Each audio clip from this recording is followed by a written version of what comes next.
Yeas pour 82, 82, nays contre 184, 184. I declare the motion defeated. Statements by members. Déclaration de député. L'honorable député de Joliette. The Honourable Member for Joliette. Mr. Speaker, on January 9th, 2017, Public Works and Government Services Canada awarded a service contract to KPMG. They gave another on March 1st and yet another on March 2nd. On February 16th, it was Industry Canada. KPMG, which set up the scheme on the Isle of Man to allow rich clients to defraud the tax system, is a partner of the Government of Canada. But there's worse, Mr. Speaker. For professional service contracts, bids are being conducted by invitation. In other words, the government is inviting particular companies to make submissions. Ottawa asks certain companies to submit, and who does it ask for its accounting contracts? KPMG every time. On March 2nd, the same day that Radio-Canada made its inquiry into KPMG Public, Ottawa was giving these contracts to their friends. The Minister of Revenue hires KPMG, and KPMG hires people from the Department of Revenue. Thank you. Thank you, Mr. Speaker. Mr. Speaker, I'm happy to rise in the House to congratulate Welland's own Club Richelieu on celebrating their 60th anniversary. Part of Richelieu International, Club Richelieu in the city of Welland was founded in 1957, serving as a social club for Welland's proud Francophone community. The club's founding members set out to develop an organization that was committed to not only preserving French language and culture in the region of Niagara, but that was also dedicated to helping those less fortunate and working with youth and senior groups in the community. Over the years, Club Richelieu's members have donated more than $1 million to community groups and nonprofit organizations. They operate a long-term care facility, a seniors apartment, both of which cater to the Francophone community, and they host countless community events. Francophone culture is alive and well in the Niagara region, and thanks to the efforts of many dedicated volunteers at Club Richelieu, we thank them. Merci à tous les... Thank you to all the volunteers for your hard work, and congratulations. Thank you, Mr. Speaker. Honourable Member for Lambton, Kent, Middlesex. Mr. Speaker, April is another important month to all of us in Lambton, Kent, Middlesex. Scott Moyer of Ilderton, Tessa Virtue of London, won gold in the free dance, the third World Figure Skating Championship title. Congratulations to Scott and Tessa. So now, Mr. Speaker, if we go back 100 years, the Battle of Vimy Ridge on April the 9th was a defining moment for Canada, and the strategic military advice of Sir Arthur Currie from Strathroy greatly contributed to the victory of our Canadian troops. I've had the honour of visiting Vimy, to walk on the same fields where Canadians shed their blood to fight for the freedoms of those around them and back home. It's an experience one never forgets, as I know all of us will never forget the sacrifices made by all of our Canadian troops through these 150 years of Canada's history. Thank you. The Honourable Member for Vimy. Mr. Speaker, I'm very happy to speak today about the 100th anniversary of the Battle of Vimy Ridge, which was marked on April 9th. I'd also like to mention an important member of my riding, the late Mr. Fernand Trépanier. The Battle of Vimy Ridge not only demonstrated Canada's perseverance and unity, it was also a historic moment for Canada on the international stage. Mr. Trépanier, a veteran of World War II, fought for decades to have the federal government pay tribute to Canadian veterans by naming one of our federal ridings Vimy. In 2015, he passed away, but his dream did become a reality when the riding that I have the honor of representing was created. Today, on behalf of myself and all the citizens of Vimy, I would like to thank Mr. Trépanier and all veterans to whom we all owe a great debt, lest we forget. Honourable Member for Saskatoon West. Mr. Speaker, I am delighted to rise today to honor the recipients of the 2017 Peter Corrin Award at the 20th Breaking the Silence Conference at the University of Saskatchewan. Anthony Badalka and Herb McFall were the powerhouses behind bringing Camp Firefly to Saskatchewan. Now in its 9th year, Camp Firefly's mission is to help sexual and gender minority youth move from being at risk to a place of resilience and strength. For the past 5 years, because of their generosity, the camp is free for all high school students. Fran Forsberg was also honored for her unrelenting advocacy for young people. Fran has fostered over 150 children. She's a passionate, effective activist and mom on issues of gender freedom and young people. Kay Williams, who presented Fran with her award, said we would need to stay up all night to list Fran's accomplishments. Kay said of Fran, and I quote, "This award speaks to her amazing ability to provide a listening ear to people's pain and needs. But Fran goes further. She acts to alleviate the pain." Congratulations to Tony, Herb, and Fran. You have made the world a better place for all young people. The honourable member for Cloverdale, Langley City.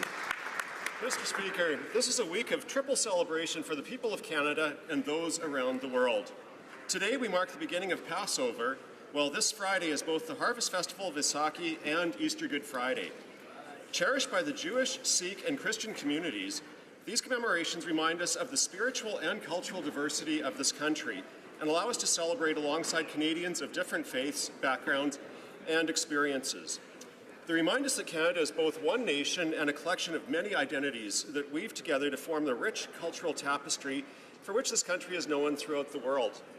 And finally, they remind us that regardless of what you believe in, each of us wants the same for our country: peace and prosperity, and the knowledge that our children can grow up in a place where everyone can simply be themselves. Hag Pesach Sameach, Happy Easter, and Visaki Dia Vadayan. Honourable member for Lethbridge. Mr. Speaker, between April 22nd and 29th, Lethbridge is ready to wick and roll as we host over 40 countries for the 2017 World Mixed Doubles and World Senior Curling Championships. We're looking forward to bringing the tournament into the house at the new Crossings Ice Complex, a little more than a stone's throw away from our city centre. I want to congratulate the Lethbridge Curling Club and the host committee for taking the lead on behalf of Lethbridge. Right? I know they have been hurrying harder than usual in order to organize this event. Certainly no one could skip out on this. With Olympic berths and world titles on the line, we know it will be a sweeping success.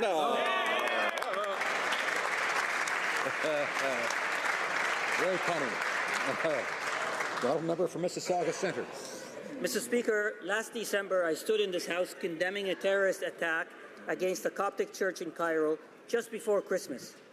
It is with a heavy heart that I stand once again a week before Easter to express my outrage at yet another attack. This time, 2 churches were targeted, in Tonta and in Alexandria. Over 40 people were killed and dozens injured. Yesterday, I, along with the Minister of Immigration, spoke with leaders in the Coptic community, offering our support. The Prime Minister issued a statement condemning this horrific attack, saying that Canada strongly condemns these cowardly acts of terrorism. We offer our condolences to all Egyptians and express our solidarity with Coptic Christians in Egypt, Canada, and around the world. And, Mr. Speaker, far too often religious groups around the world suffer persecution at the hands of violent extremists. We stand united in our efforts to stop those responsible and to fight against hate.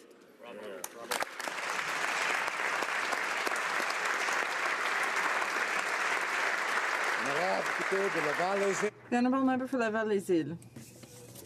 Mr. Speaker, we're all fortunate to have extraordinary people in our communities who work to help others succeed.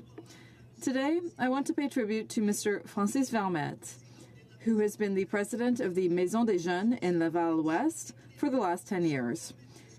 With Mr. Vermette's wise guidance, a team of carefully chosen staff helped troubled youth become responsible citizens. They leverage these young people's talents and skills to help them succeed in school. And they give them the tools and the support that they need to flourish. Mr. Vermette himself received support to help him succeed in life, and today he's paying it forward. His humanity and perseverance are amazing. May this House recognize and thank him for his great contribution to society. Thank Thank you, Mr. Speaker. The honourable member for Edmonton Riverbend.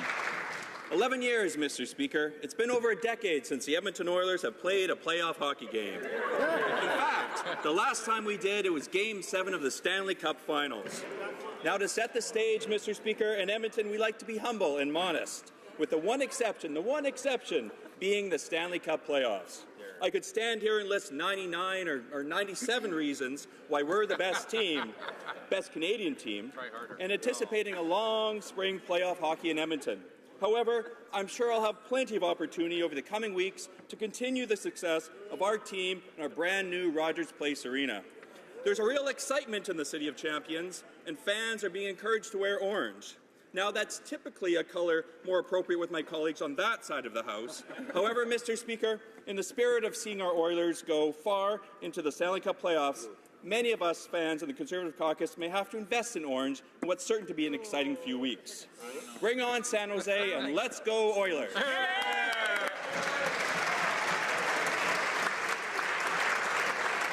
honourable member for Don Valley West. Thank you, Mr. Speaker. I rise today to pay tribute to an extraordinary Canadian, Rob Stewart, who died tragically earlier this year. A renowned filmmaker, passionate environmentalist, celebrated for his award-winning movie, Sharkwater, Rob used his skill with a camera not only to bring us closer to misunderstood sharks, but to draw our attention to the precarious state of our oceans and all marine life. Hundreds gathered in Toronto to remember Rob and to celebrate his life. I offer my condolences to all of them, but especially to Brian and Sandy, his parents who live in my riding, and to his sister Alexandra.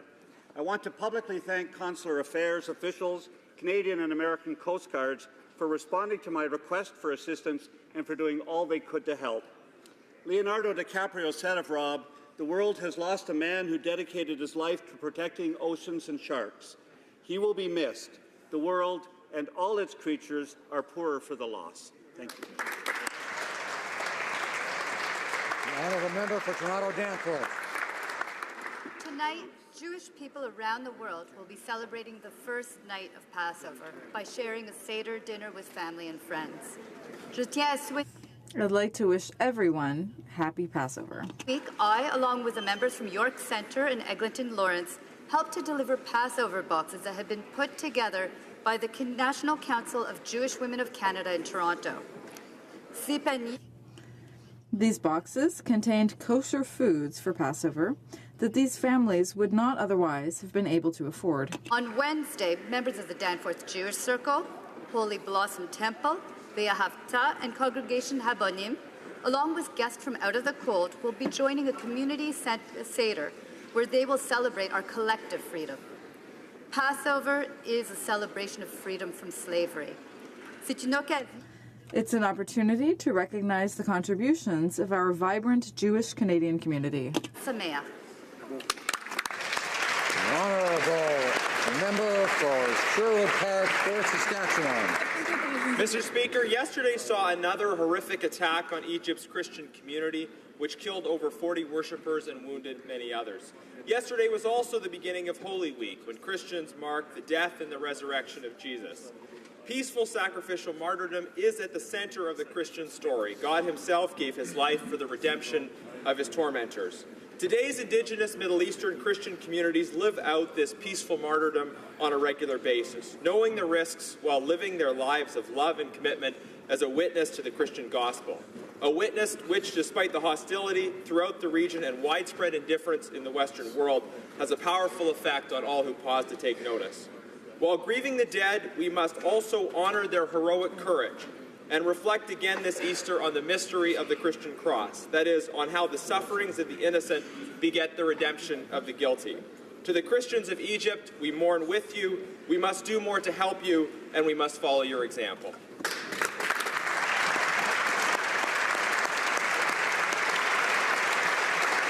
The honourable member for Surrey Newton. Waheguru Ji Ka Khalsa, Waheguru Ji Ki Fateh. Mr. Speaker, every year in the heart of my riding of Surrey Newton, the Baisakhi and Khalsa Day Parade, organized by the Shmesh Darbar Gurdwara, attracts more than 250,000 people, all participating in celebrating the birth of Khalsa. I invite all members of Parliament and all Canadians to join us on April 22nd. It is the largest celebration in the world outside of India and an amazing display of the diverse, multicultural character of our country. I'm proud to be the host MP for such a joyous occasion, and I want to send my best wishes to all Canadians celebrating Vaisakhi and Khalsa Day. ਸਾਰਿਆਂ ਨੂੰ ਵਿਸਾਖੀ ਦੀਆਂ ਔਰ ਖਾਲਸਾ ਦੇ ਜਨਮ ਦਿਨ ਦੀਆਂ ਬਹੁਤ-ਬਹੁਤ ਮੁਬਾਰਕਾਂ। Happy Vaisakhi and happy Khalsa Day.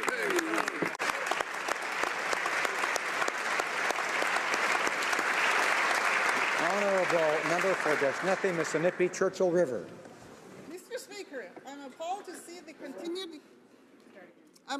see the continued neglect of Northerners by this federal government and by the province of Saskatchewan. Last month, both levels of government presented budgets that failed to address the daily challenges Northerners face and threaten their services. The Sask Party's mass cuts of the Saskatchewan Transportation Company will further isolate northern communities. This will hurt the economy and the most vulnerable in our communities.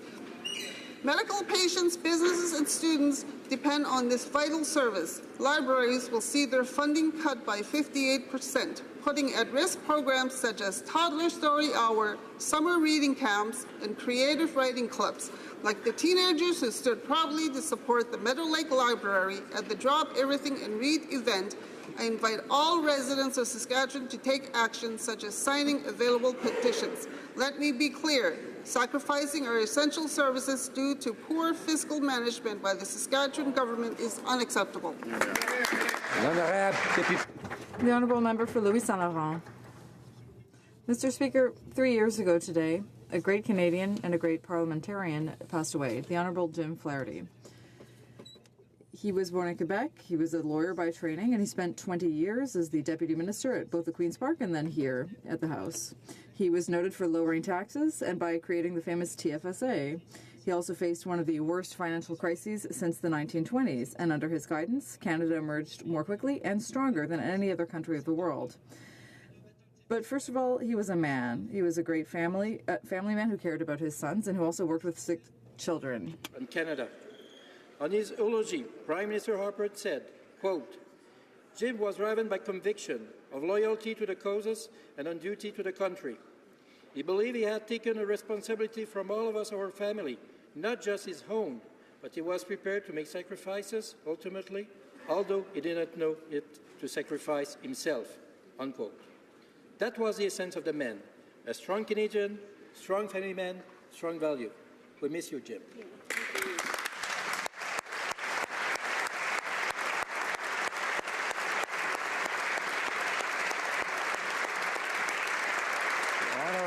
Member for Vaughan Woodbridge. Thank you, Mr. Speaker. I rise today to extend my heartfelt personal condolences to the Coptic Christian community in Canada on yesterday's horrific attacks on St. George's Church and St. Mark's Cathedral in Egypt.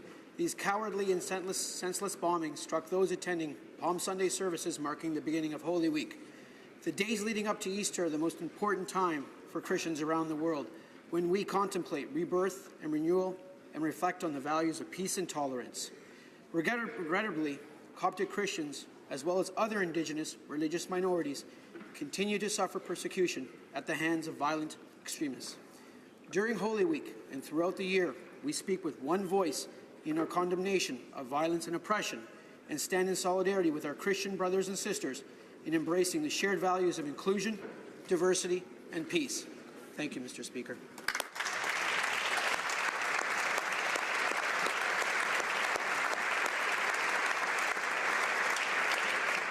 Questions orales, oral questions. L'honorable député de Lac. The Honourable Member for Lac-Saint-Jean.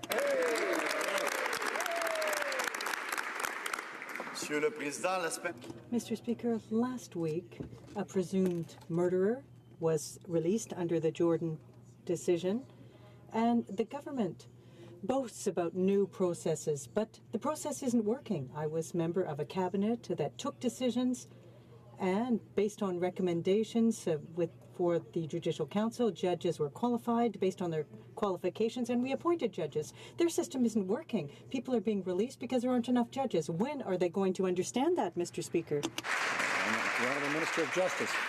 Well, thank you, Mr. Speaker. Our government has taken significant steps in an open and a transparent process to appoint Superior Court justices. We have appointed 3 justices in Quebec, and just to be clear, there are 6 vacancies in the province of Quebec, 6 vacancies that we're working very hard to appoint judges in the very near future. And the process that we've instituted is to ensure a merit-based process, to ensure diversity on the courts, and I look forward to making those appointments in the near future. The Honourable Member for Lac Saint-Jean. Mr. Speaker, that was exactly like that before. They're just trying to bring the population somewhere else. Now we've learned that the lead negotiator for the government on the softwood lumber agreement, has said that the negotiations have slowed down, in fact, since January. The minister has had 2 months, and now it's 18 months later, and the issue is not progressing. That's what the negotiator said. We're not seeing any leadership from the government, and that's why the file isn't moving forward. When are they going to show some political leadership, Mr. Speaker? The Honourable Minister. Mr. Speaker, as my colleague knows full well, our government defends the interests of our industry. Recently, the minister discussed these matters with provincial and territorial counterparts. As my colleague knows full well, Mr. Speaker, we are working alongside industries, the provinces. We continue to raise the matter with the United States, as the Prime Minister did with the President, and as the Minister has done with his Secretary Tillerson. Among others, we want a good agreement for Canada, not just any old agreement. The Honourable Member for Lac Saint-Jean. Mr. Speaker, the provinces want provincial nominees, and that shows just how much confidence they have in the government. On another subject now, Mr. Speaker, last week the Minister of Foreign Affairs stated publicly that chemical attacks in Syria would lead to difficulty working at all with that administration. Now they're talking about a change in regime. The Liberals are waking up, and for a long time now, the Assad regime has been dangerous for its own people. The Prime Minister wants to see a regime change, while their regime isn't working either on their side.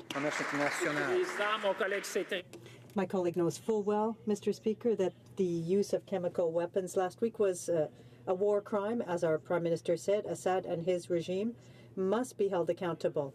Canada plays an important role in the region, either in a military way, humanitarian way, or diplomatic way. We are working with our allies to protect the most vulnerable people.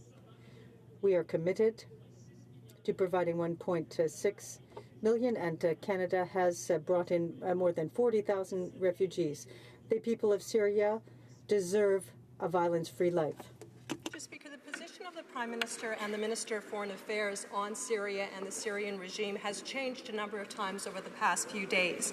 Today, the Prime Minister is openly talking about regime change in Syria, which is different than what he said last week. Canadians do need to know that their government has a consistent and a coherent position on this. Given his statements today regarding a Syria that does not involve Bashar al-Assad, what action is the Prime Minister considering to depose of the Assad regime? The Minister of International Trade. Mr. Speaker, as my colleague knows, the chemical weapons attack of last week is a war crime. As the Prime Minister said, Assad and his regime need to be held to account. Canada is a significant player in the region on the military, diplomatic, and humanitarian front. We are working very closely with our allies to protect the most vulnerable and hold the perpetrators to account. We have committed $1.6 billion to the region, and Canada has welcomed over 40,000 Syrian refugees. Mr. Speaker, the people of Syria deserve a life free from violence, and I'm sure every member of this House would agree with that. The Honourable Opposition House Leader. Well, given the Prime Minister's statements today, we do expect, and Canadians expect, a more clear answer in the days ahead. I do have a question now for the Liberal House Leader. This past weekend, she said she doesn't want Conservatives to have a veto over the House rules. Well, you know what? We agree. We actually think no one party should have a veto.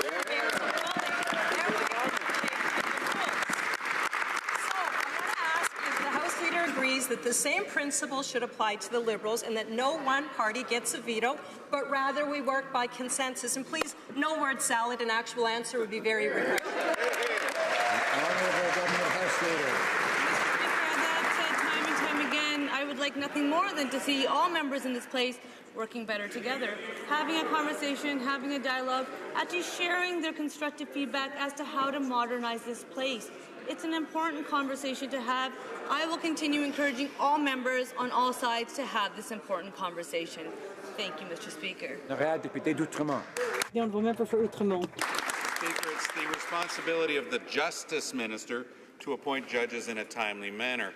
The Liberal government has failed in this responsibility. Almost every day we see another case of a serious crime thrown out because of delays.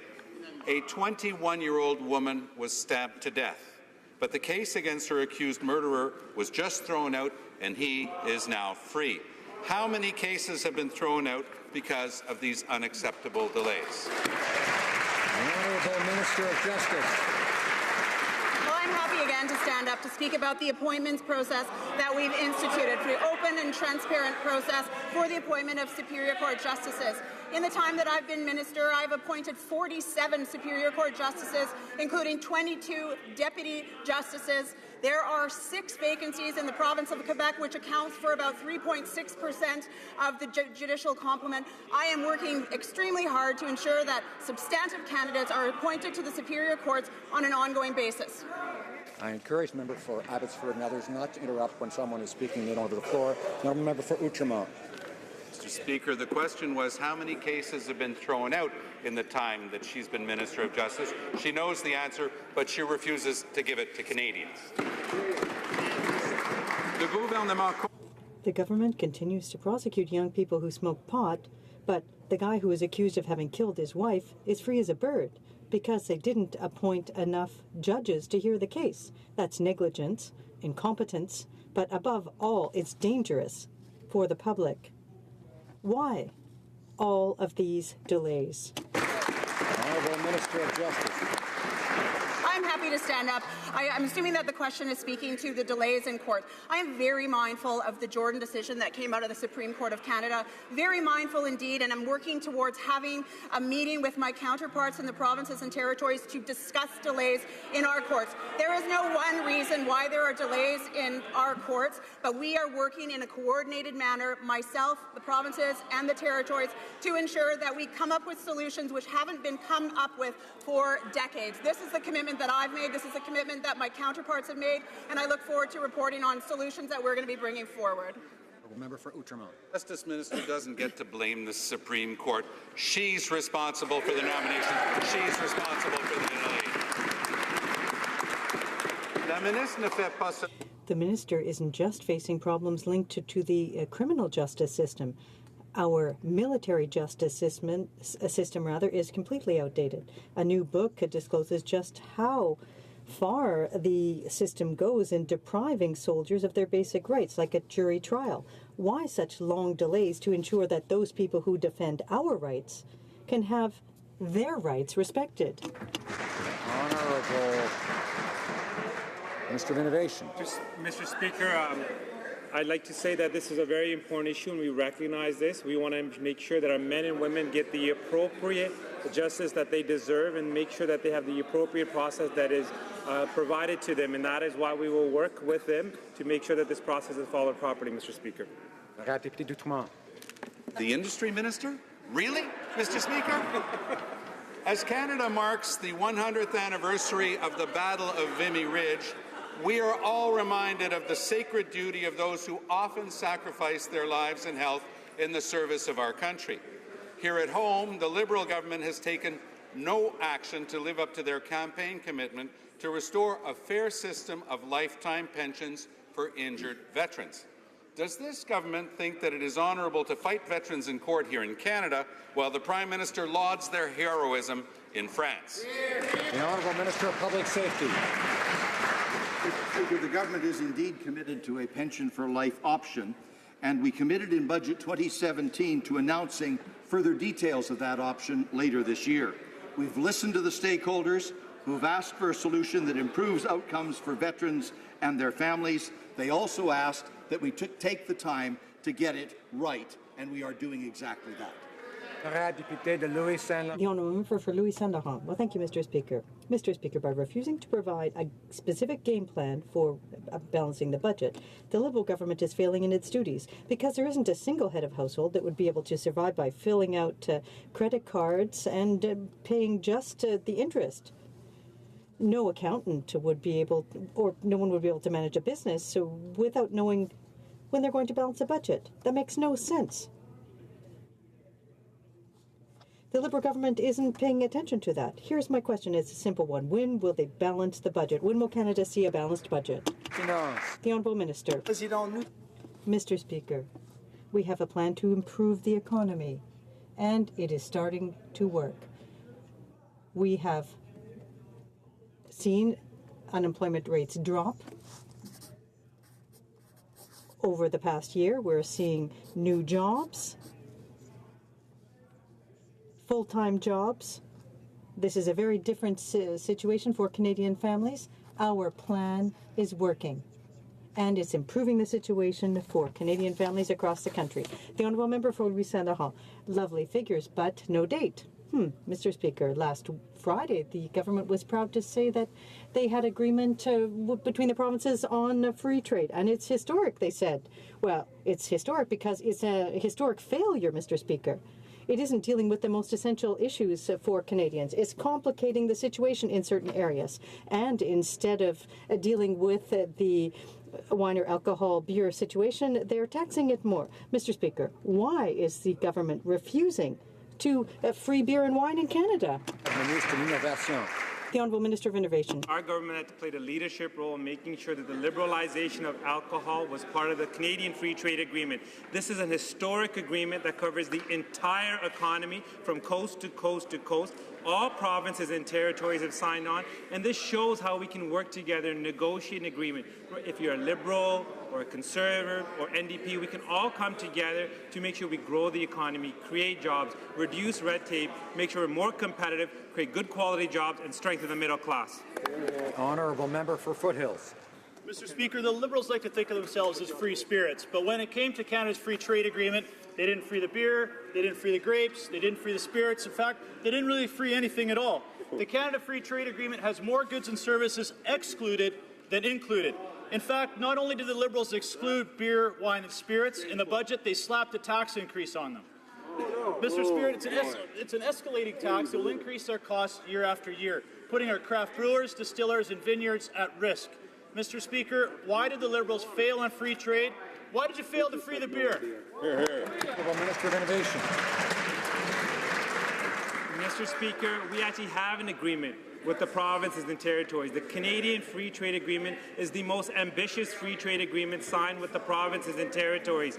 It is an agreement that will open up the economy for small businesses so that they can grow and scale up. It'll reduce red tape for small businesses, which means it's good news for consumers. They'll have more choice, availability, and better price points, Mr. Speaker. This is really about making sure that the market access far outweighs the exemptions, and that is why this was supported by the Canadian Federation of Independent Businesses, the Canadian Chamber of Commerce, the Canadian Business Council, and small business across the country. This is good for the economy, Mr. Speaker. Honourable Member for Foothills. Mr. Speaker, this free trade agreement is not a success. It's a failure. It's not a free trade agreement at all. It did not eliminate interprovincial trade barriers and subsidies. In fact, the list of goods and services that are excluded are greater than those included. Canadians have a constitutional right to free trade. Section 121 clearly states products produced in one province shall be traded freely into another. We need the Liberals to ask the Supreme Court for clarification on Section 121. Will the Liberals stop with the photo ops, stop with the participation trophy presentations, and do something to free the Canadian economy? Honourable Minister of Innovation. Mr. Speaker, we got the job done. I know why the member opposite is frustrated, because they couldn't sign a free trade agreement. We're working with the provinces, we're working with the territories. Not only did we enhance the Canadian Free Trade Agreement, we also made sure we work with them on health care, on climate change. Mr. Speaker, we work with our provinces and territories to create more opportunities for the middle class, to grow the economy, to help our small businesses grow and scale up so they can be more export-oriented, so they can compete globally. This is about creating jobs, and that is why, since we formed government, 321,000 jobs have been created in the economy, because we have a plan and it's working. Honourable Member for Carleton. Today I visited SunTech Tomatoes, a green technology farm in Ottawa, which produces tomatoes for customers in Ottawa. In January, the farm paid $6,000 in Liberal carbon taxes. Wow. Its Mexican competitors don't pay these taxes or Liberal electricity bills. So they get their tomatoes to Canadian grocers for a third of the price. That means more greenhouse gases shipping the produce across the continent. Why is the government raising taxes on green technology farms and sending our jobs to Mexico? Honourable Minister of Environment. Thank you, Mr. Speaker. I'd like to thank the member opposite for the question. Our government understands that we need to put a price on what we don't want, pollution, to foster what we do want with clean energy innovation. It would be really good if the member opposite actually maybe learned some lessons from the Ontario Conservative leader. The Ontario Conservative... Order. I had no trouble hearing the question. It's important to hear the answer, too. I know members want to hear the answer. Order. The Honourable Minister of Environment. The member opposite may like to take some lessons from the Ontario Conservative leader, Patrick Brown. He said, climate change is a fact, it's a threat, it's man-made, we have to do something about it, and that includes putting a price on carbon. The member for Carleton. Well, if the honourable member is so concerned about climate change, why is she so pleased to have emissions of greenhouse gases resulting from transporting produce from Mexico to Ottawa rather than from Ottawa to Ottawa? That's exactly the effect of her new carbon tax. And she says she wants more innovation. SunTech Tomatoes is innovative. They make tomatoes in Canada in January. That is innovation. Why is this government so determined to tax our farmers and our innovators out of jobs? The Honourable Minister of Environment. Thank you, Mr. Speaker. I certainly appreciate all our job creators in this country. We actually have seen strong support from the private sector to put a price on pollution. And let me be perfectly clear. Every dollar that comes from putting a price on carbon pollution with the federal government goes directly back to the provinces. 80% of Canadians live in a jurisdiction where there's a price on pollution. We appreciate the actions the provinces are taking. We're moving forward on climate change. I wish the party opposite would join us. The Honourable Member for Salaberry-sur-Roi. Mr. Speaker, the Liberals say they want to protect young people while waiting to legalize marijuana, but the government is investing less than $10 million in prevention, and there are no new funds invested in scientific research. They say they want to fight organized crime, but they're blocking decriminalization and are leaving courts with big backlogs. Because of the Liberal inaction, thousands of young people will have a criminal record and will have trouble traveling for the rest of their lives. Will the government stop saying the same old thing and explain why there still is no transition plan? The Honourable Minister of Justice. Well, thank you, Mr. Speaker. As we've stated, our government is committed to the legalization of cannabis, strict regulation, and restricting access in order to keep it out of the hands of kids and the proceeds out of the hands of criminals. Simply decriminalizing right now would not achieve those objectives, and until cannabis is legal in this country, the law remains the law and should be obeyed. And the Honourable Member for Cowichan, Hamilhat, Langford. Mr. Speaker, this weekend an Alberta woman was arrested for having a single marijuana plant. She now faces charges of possession and production despite task force recommendations that Canadians be allowed up to 4 plants. Police resources are strained, yet the RCMP's mandate is still to raid homes for a single marijuana plant. And Canadians, especially young Canadians, continue to face charges for something that will soon be legal. Does the minister honestly think that handing out possession charges is the best use of our precious police resources? The Honourable Minister of Justice. Well, Mr. Speaker, as I stated, our government is committed to the legalization of cannabis with strict regulation and restricting access. This is a complex area, and we're looking forward to introducing legislation in the near future in order to keep it out of the hands of children and the proceeds out of the hands of criminals. As the member opposite has alluded to, simply decriminalizing will not solve or answer these challenges. Until marijuana or cannabis is legalized, the law is the law and should be obeyed. Order. I asked the member for Hamilton Centre to restrain himself. The honourable member for Lanark, Frontenac, Kingston. Mr. Speaker, on March the 9th, the Minister of Democratic Institutions asked the PROC Committee to report to her by June with proposed Election Act changes. But a day later, the Liberals ordered the committee to report back by the same deadline with omnibus changes to the standing orders. And lest we think we're allowed on the committee to discuss anything else, last week the Liberals explicitly stated that even matters of privilege may not be dealt with until the opposition does what it's told. Given the change to the government's priorities, Mr. Speaker, will the minister commit to not changing the Elections Act until the committee has produced the report she herself requested? Honourable Minister of Democratic Institutions. Thank you, Mr. Speaker, for that question, and I thank my honourable colleague for his question as well, and I thank all members of PROC for the work that they've done so far on the CEO recommendations to the Electoral Act here in Canada. I look forward to continuing the good work that I have with them so far so that we can all work together to ensure that we are making our elections in Canada as fair, as equitable, and as accessible as possible. Thank you, Mr. Speaker. The Honourable Member for Mégantic-L'Érable. Thank you, Mr. Speaker.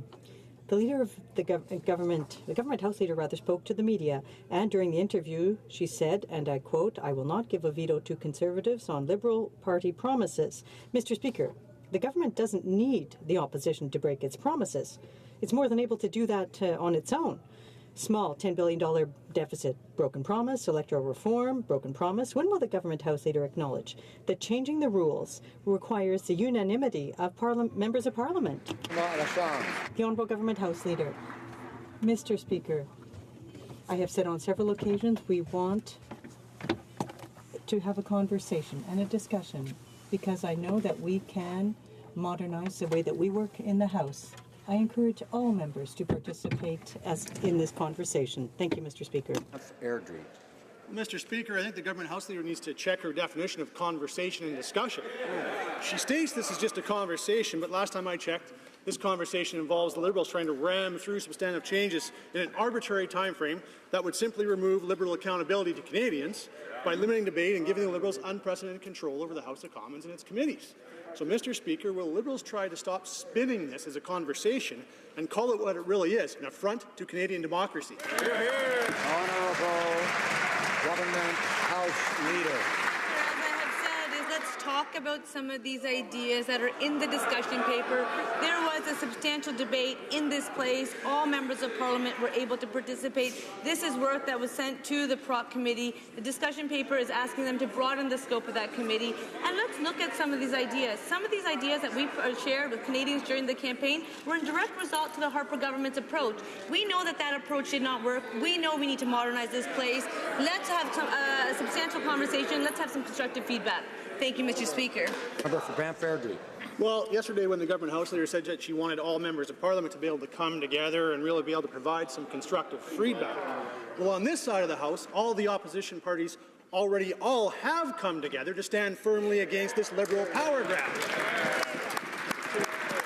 These are substantial changes to the House of Commons and the way it functions that will see the Liberals be less accountable to the very people that they're supposed to be accountable to, Canadians. So if this is just a discussion that the minister is trying to spin it as, why are the Liberals trying to ram this through without the consent of all political parties? The Honourable Government House Leader. We know that under the Harper government there was an abuse of omnibus legislation. We know that the previous government decided to probe Parliament rather than face a confidence mode. What we are saying is let's have a conversation to ensure that every member of Parliament is able to serve Canadians, be the voice that they were elected to be. Something we committed to Canadians was that their voice would actually be heard in this place, something we did not see under 10 years of Stephen Harper and his government. I say let's represent the voices of Canadians. Let's have the tough conversation that we need to have. Thank you, Mr. Speaker. The member for Vancouver East. For decades, some Canadians have found themselves to be stateless due to a number of arcane laws. You could lose your citizenship just because you turned 28. Veterans who fought in Vimy Ridge are deemed not to be Canadians after all. A brother and sister in Syria with a Canadian father apply for Canadian citizenship under the same act received opposite decisions. Why? Simply because the brother was born before 1977. Absurd and illogical. When will the minister bring in legislation to fix the lost Canadian problems once and for all? Honourable Minister of Immigration. Mr. Speaker, we value all the ways in which newcomers enrich our society. We are committed to making sure with Bill C-6 to further remove obstacles that were put in place for permanent residents to obtain citizenship by the previous government. We're moving forward to make sure that we enhance the ability of permanent residents to access citizenship, but we also are aware under Bill C-6 of measures to further strengthen the integrity of the citizenship program, because we want to maintain the value of Canadian citizenship and prevent fraud and misrepresentation. The honourable member for Belleuil-Chambly. Mr. Speaker, it recently came to light that cell phone tracking devices have been used in downtown Ottawa, and in the wake of these revelations, the minister has admitted that the RCMP and CSIS also use this type of equipment. The minister referred to the future National Security Committee of Parliamentarians, but that's not enough to guarantee transparency. Will the minister grasp the urgent need for action and put in place the necessary and appropriate legislation to control the use of this type of device? Mr. Speaker, the law is there with respect to the use of these devices, and the agencies that purport to use them need to fall within the four corners of the law, including the appropriate judicial oversight and authorization. And at the same time, Mr. Speaker, what I was saying in the quote referred to the honourable gentleman is that parliamentarians will soon have a new opportunity to provide oversight and review with the imminent passage of C-22. The honourable member for Montarville. Multiple studies show that domestic trade accounts for around 20% of Canada's GDP, or about 40% of provincial and territorial exports. The agreement on internal trade that was enforced until very recently did not remove enough barriers and needlessly hindered free trade among members of our federation. So it was with relief and excitement that I learned on Friday that our government and all the provinces and territories have reached a new deal to make things easier for our small and medium-sized businesses and to facilitate interprovincial trade. Can the minister explain to the House what this new deal provides? The Honourable Minister. I'd like to thank the member for Montarville for his question. Comprehensive and ambitious agreement that we have signed with the provinces and territories, because it covers the entire economy. It includes all the provinces and territories as well. And this agreement will come into force on July the 1st as we celebrate Canada's 150th anniversary. Again, I'd like to take this opportunity to thank my provincial territorial counterparts from the Liberal, Conservative, NDP side who put the economy first, Monsieur le Président. Mr. Speaker, this is good news for our economy, and it's good news for the middle class.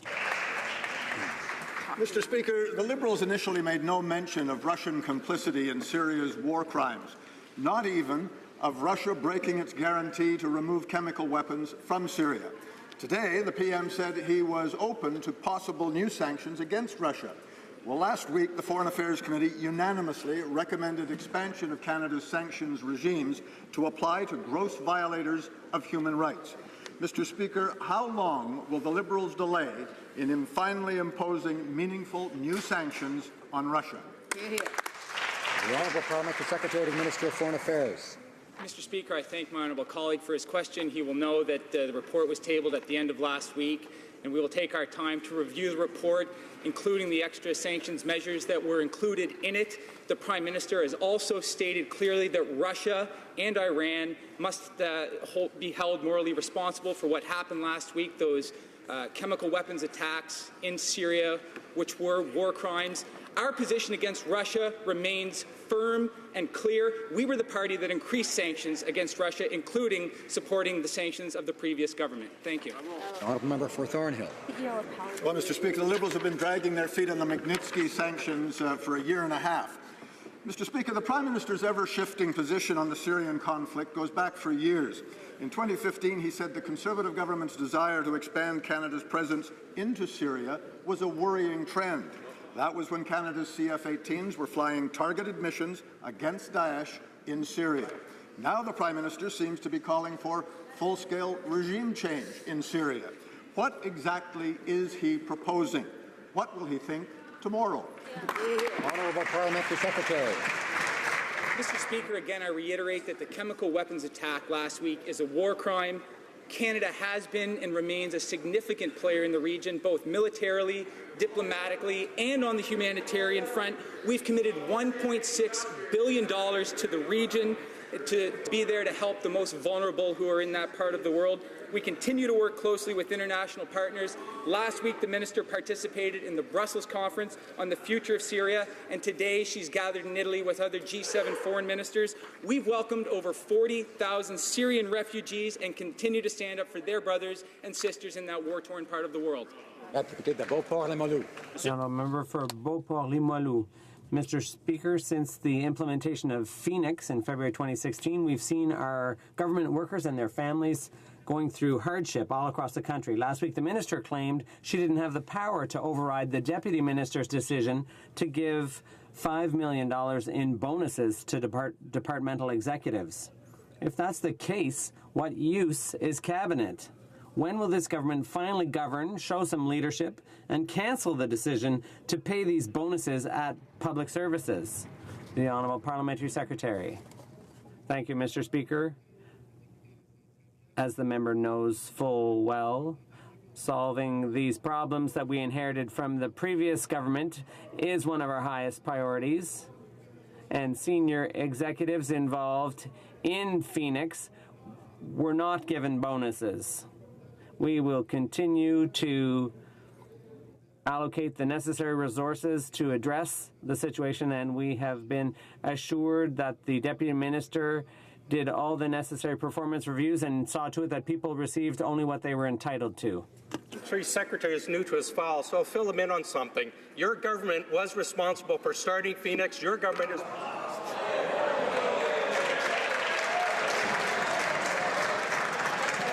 Order. My honourable member for Edmonton West knows he has to address his comments. The chair might ask him to do so.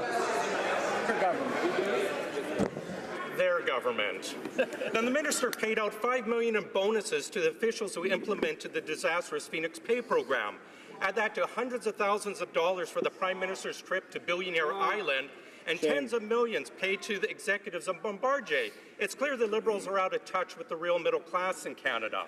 With so many outstanding pay issues, bundled T4s, and endless phone queues, why did the minister pay $5 million in performance bonuses to her accomplices of the Liberal Phoenix pay fiasco? Honourable Parliamentary Secretary, Minister of Public Services and... Well, let me be the first, Mr. Speaker, to applaud our non-partisan, competent, highly motivated public service in this country. And let me also tell you that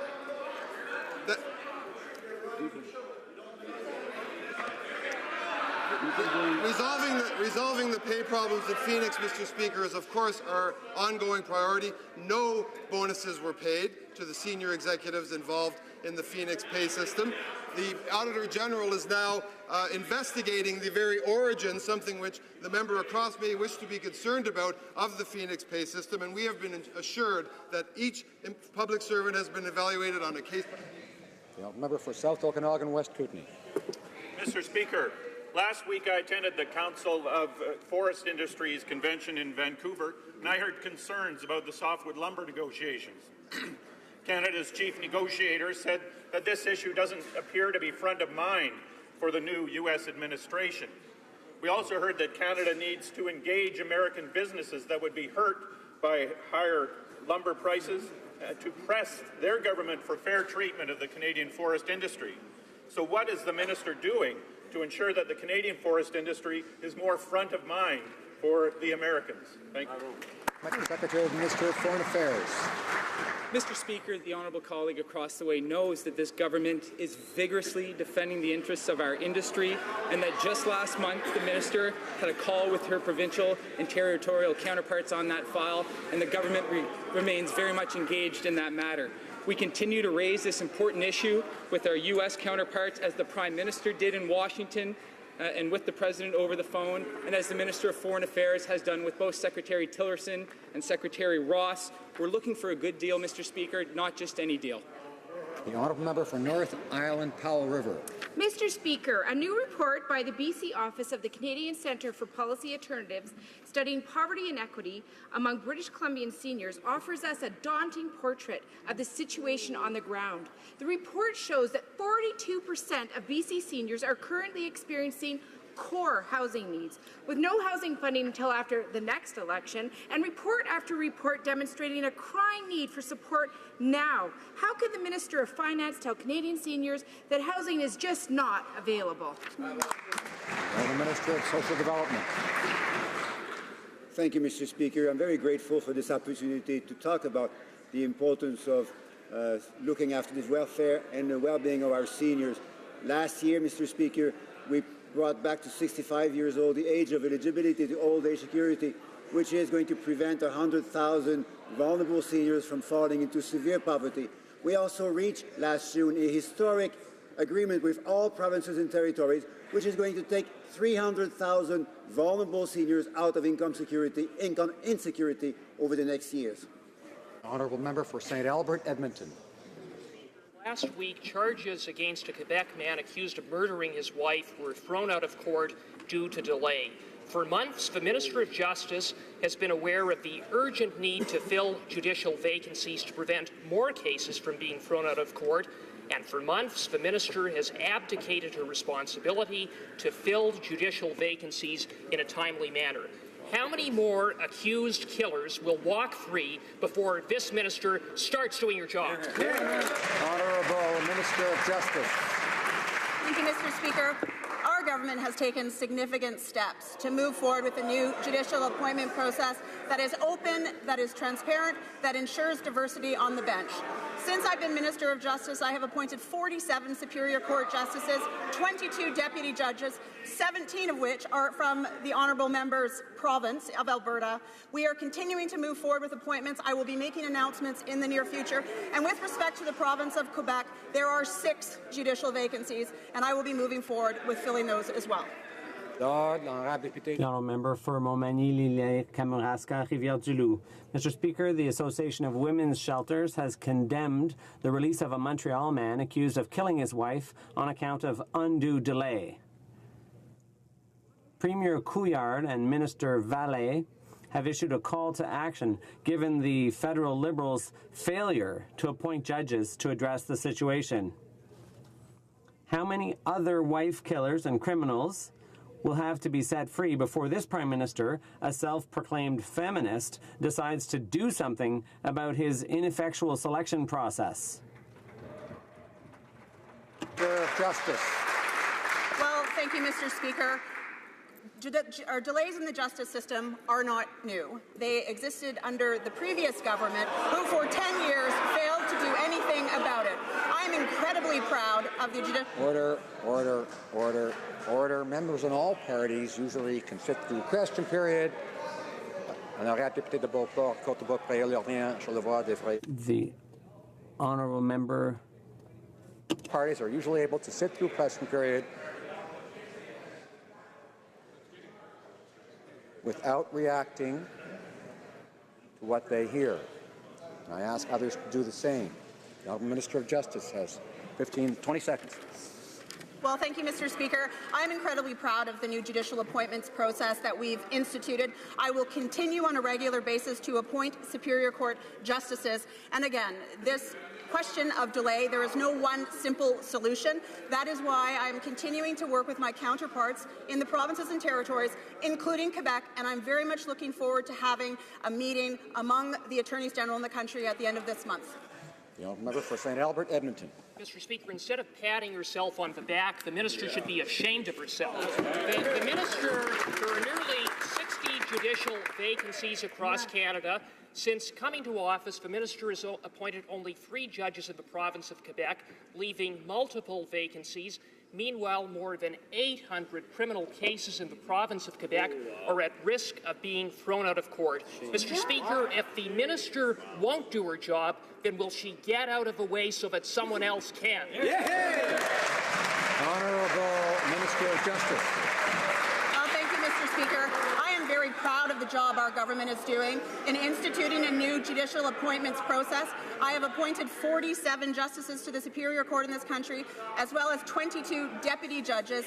In the province of Quebec, I am working very closely with the Chief Justices, as well as the Attorney General, and working to ensure that we collectively address delays, which are not simply by way of vacancies on the benches. I will continue to make announcements and look forward to filling the 6 vacancies, 3.6% vacancy rate in the province of Quebec. The honourable member for Brampton South. Mr. Speaker, many communities across Canada are home to some of the most highly skilled newcomers, like many of my residents in Brampton South. However, in Canada, many highly skilled newcomers face barriers that limit their employment opportunities and integration into Canadian economy.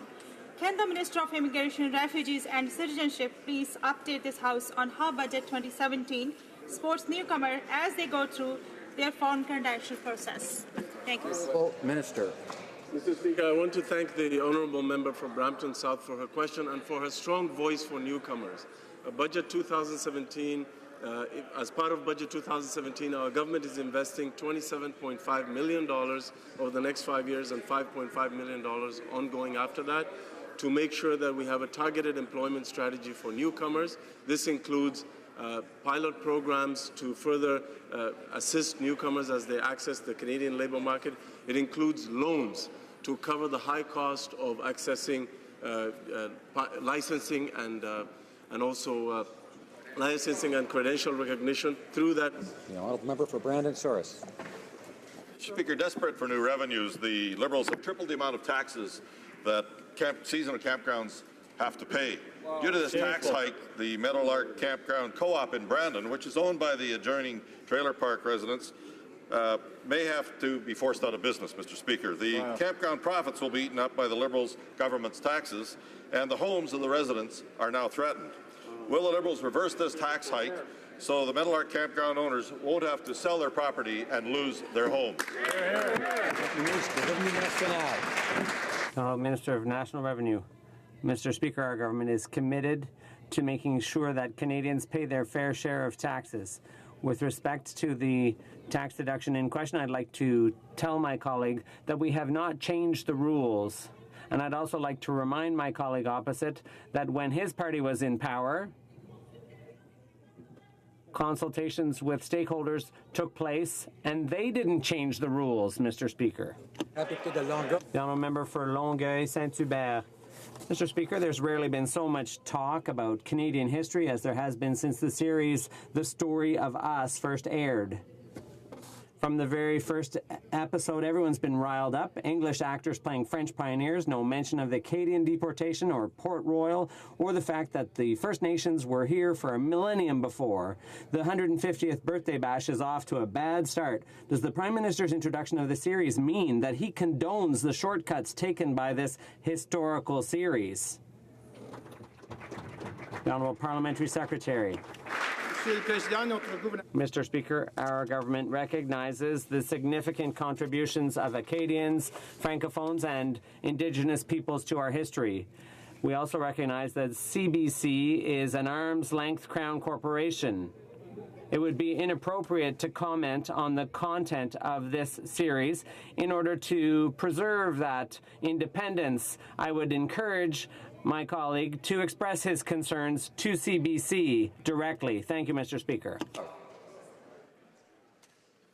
Mr. Speaker, on March the 12th, a Royal Canadian Navy vessel, HMCS Saskatoon, was involved in an international anti-drug trafficking mission.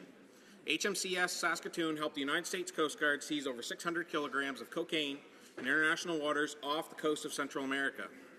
We know that illicit trafficking, organized crime, and corruption are all connected. Transnational criminal organizations cause enormous harm all around the world. Can the Minister of National Defence inform the House of the CAF's positive contribution to multinational efforts to disrupt illicit trafficking operations at sea? Thank you. Honourable Parliamentary Secretary to the Minister of National Defence. I thank my colleague for his question. We're very proud of the work of our armed forces in connection with this joint operation. We've been participating for 11 years, and this helps put an end to the international drug trade in the Caribbean and off the coast of Central America by preventing drugs from being trafficked and by intercepting them at sea. Our forces are concretely contributing to blocking a major source of funding for organized crime and protecting the public. Fort Saskatchewan.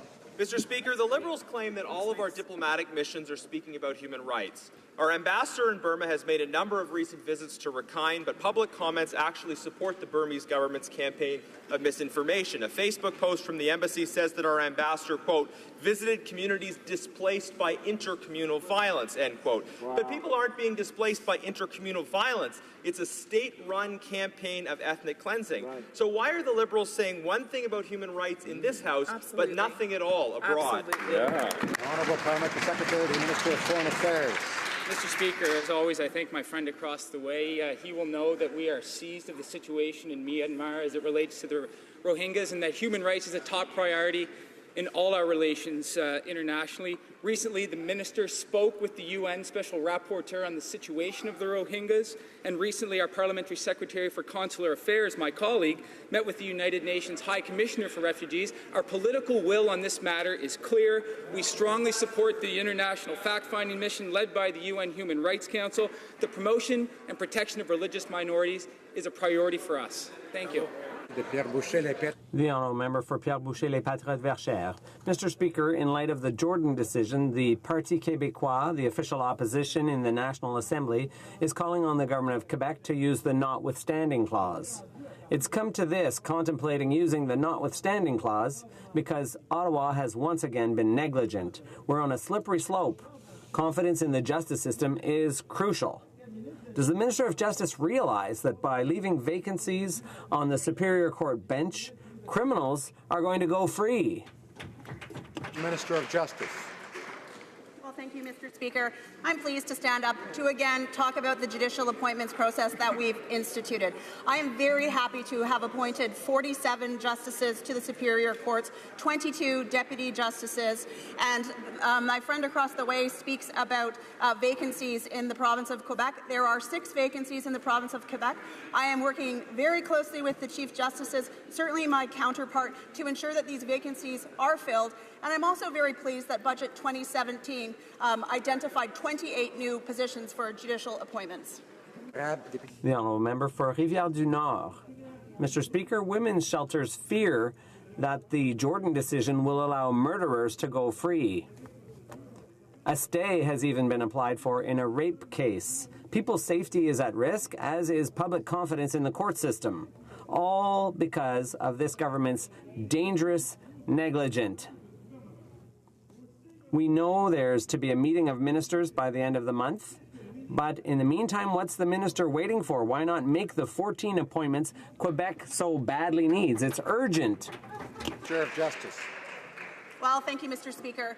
To confirm, there are 6 vacancies in the province of Quebec, and I am working very hard to ensure that those vacancies are filled in the near future.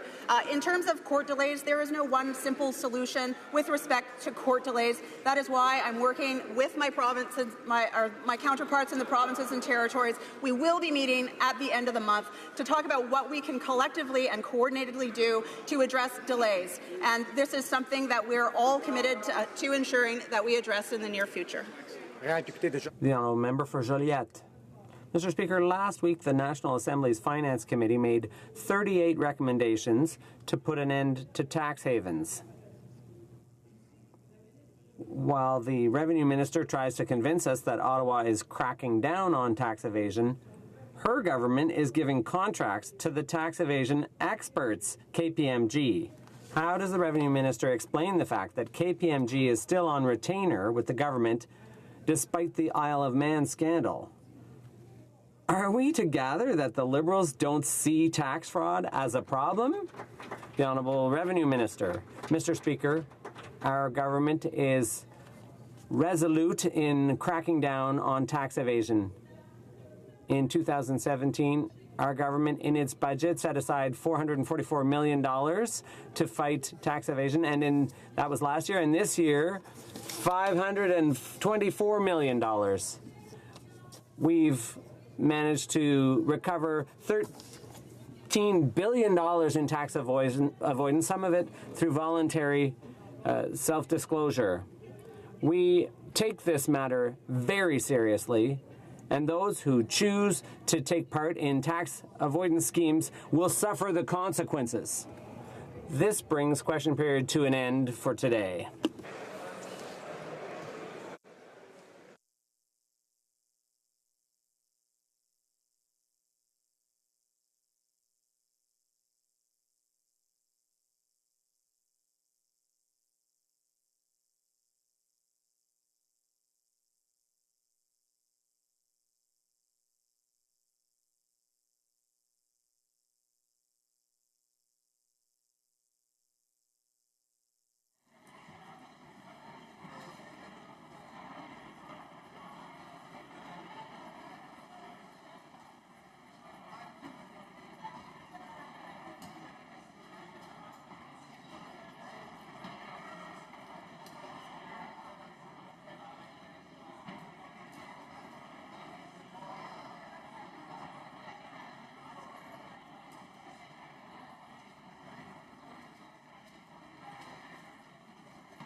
Order. I encourage members to take their conversations into the lobbies or the foyer, where they can enjoy talking to the media as well, of course. Tabling of documents. The Honourable Parliamentary Secretary to the Government House Leader. Order. Yes, thank you, Mr. Speaker. Pursuant to Standing Order 36(8), I have the honour to table in both official languages the government's response to 2 petitions.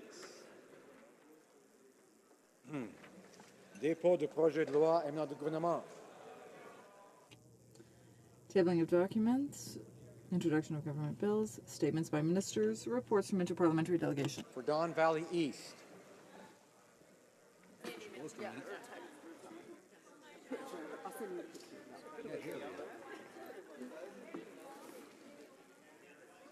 going to ask her to start again.